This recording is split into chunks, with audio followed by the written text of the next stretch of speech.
Assalamualaikum warahmatullahi wabarakatuh dan salam sejahtera. Kembali lagi bersama saya Rusdi Syarif. Saya doakan kita semua selalu sehat, rezeki dilancarkan dan urusan kita semakin dimudahkan oleh Allah Subhanahu wa taala. Amin ya Allah ya rabbal alamin. Jadi ini berita gembira bagi kita yang ingin masuk ke Malaysia, atau juga berita gembira bagi warga negara Malaysia yang akan keluar negara. Karena kerajaan Malaysia telah mengumumkan bahawa pembukaan pintu sempadan Malaysia akan dimulai 1 April atau tepatnya bulan depan.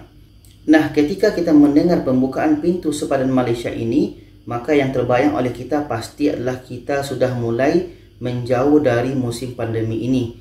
Dan sekarang ini negara Malaysia baru mengumumkan bahawa akan ada peralihan ke fasa endemik.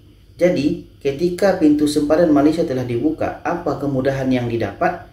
Yang pertama adalah berkenaan dengan My Travel Pass. Di sini disebutkan dalam poin nomor 11, dalam masa yang sama, rakyat negara luar dengan dokumen perjalanan yang sah juga boleh melakukan pergerakan keluar masuk ke Malaysia tanpa perlu lagi memohon My Travel Pass yang akan dimansuhkan.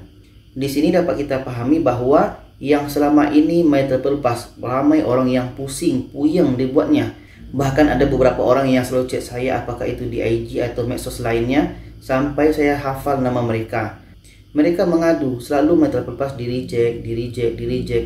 Inilah salahnya. Apalagi nanti yang ingin masuk ke Malaysia dengan status untuk menikah dengan warga negara, itu lagi pening untuk mempersiapkan persyaratannya.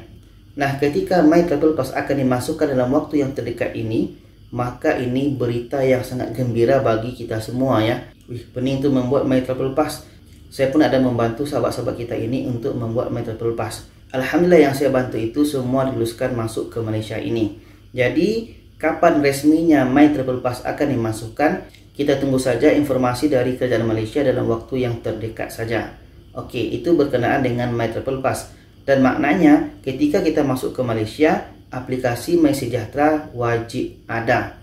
Itu berkenaan dengan My Travel Pass. Dan yang kedua berkenaan dengan tes PCR. Tes PCR masih wajib lagi. Ketika kita mau masuk ke Malaysia, 2 hari sebelum keberangkatan itu masih wajib tes PCR.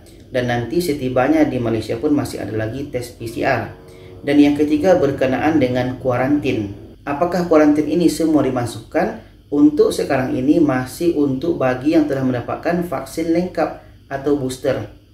Dan bagi yang belum menerima vaksin atau belum lengkap, itu nanti akan diumumkan kemudian oleh kerajaan Malaysia bagaimana SOP-nya, bagaimana nanti teknikalnya. Kita tunggu saja. Jadi berkenaan dengan 3 hal tadi, My Travel Pass, tes PCR, dan kuarantin, maka untuk informasi yang lebih rincinya kapan dimulainya itu, kita tunggu saja informasi daripada kerajaan Malaysia dalam waktu yang terdekat ini. Atau mungkin bisa saja mulainya pada 1 April atau bahkan lebih cepat daripada itu. Jadi kita standby saja buka berita, apakah video YouTube atau berita-berita surat kabar di internet dan lain-lain.